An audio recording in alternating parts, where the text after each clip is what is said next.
আসসালামু আলাইকুম বন্ধুরা, নতুন আরেকটি ভিডিওতে তোমাদের সবাইকে স্বাগতম। আমি আজকে আমাদের কবুতরের বাচ্চা এবং কবুতর কোন জোড়ার তলে কি আছে সেগুলো দেখাবো। এখানে বাইরের কবুতর আছে, বাইরের জোড়া। এখানে এই যে এই জোড়ার তলে এক জোড়া বাচ্চা আছে, মোটামুটি সাইজের বড় আছে, দুইটা বাচ্চা প্রায় সেম সাইজের। আমি নিচ থেকে দেখার চেষ্টা করতেছিলাম। একটা বাচ্চা সাদা কালা হয়েছে, আরেকটা বাচ্চা পুরো সাদা হয়েছে।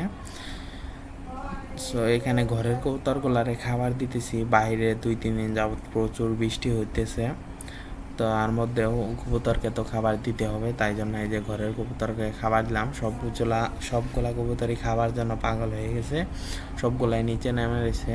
সো এই সুযোগে আমি আমার গিরিবাজের ঘষি, নতুন পেয়ার নিউ অ্যাডাল্ট, ওইটা 8 পরে ঘষি দিছে। ওই ঘষিগুলো হলো চেক দিমু। সো পাত্রটা একটু এইদিকে দিলাম, যেহেতু এই যে সামনে থেকে ঘষি চেক দিতে হবো। এই যে এখানে দুটা ঘষি আছে, অনেকদিন আগে দেখছিলাম রক্ত হয়েছে, তো এখানে আবার চেক দিলাম, তাও সেই রকমই রয়েছে। এই দুটা নষ্ট হয়েছে, এই দুটার ভিতরে আর বাচ্চা হবো না। তো এইখানে ডিম দুটো আমি রাখি দিলাম, তো একদিন পর ফালাই দিব।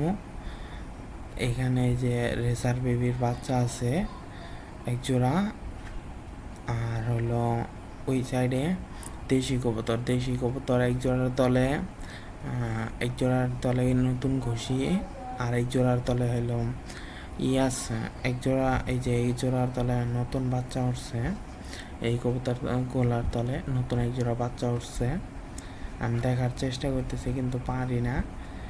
আর কিছু কবুতরের তলে ঘষি আছে। ভিডিওটা এই পর্যন্ত ভালো লাগলে লাইক করবেন, চ্যানেলটি সাবস্ক্রাইব করে দিবেন।